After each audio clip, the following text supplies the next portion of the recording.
Hello guys, welcome back to the tutorial. If you're having the error that is on the screen right now, this is how to fix it. This is very quick and easy.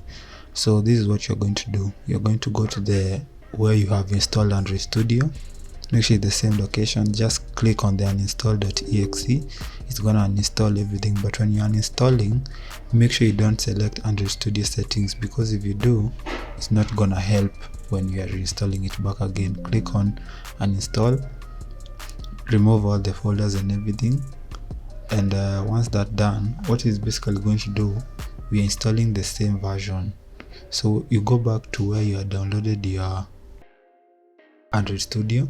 Make sure it is the same version. As you can see, mine was Iguana, so make sure you're installing the same version that you had.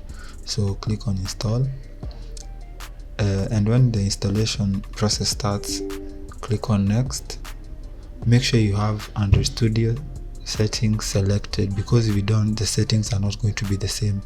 You're going to have to reinstall everything afresh, and make sure when you're installing it to the folder that initially had Android Studio.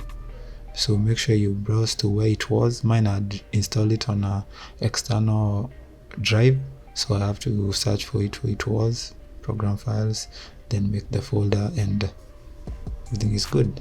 Once you have done that, then leave everything as it is. Just click on install and wait for it to finish. So once it's done, it's gonna run and everything is going to be as it was before the uninstall. As you can see, I've just installed it, opened it.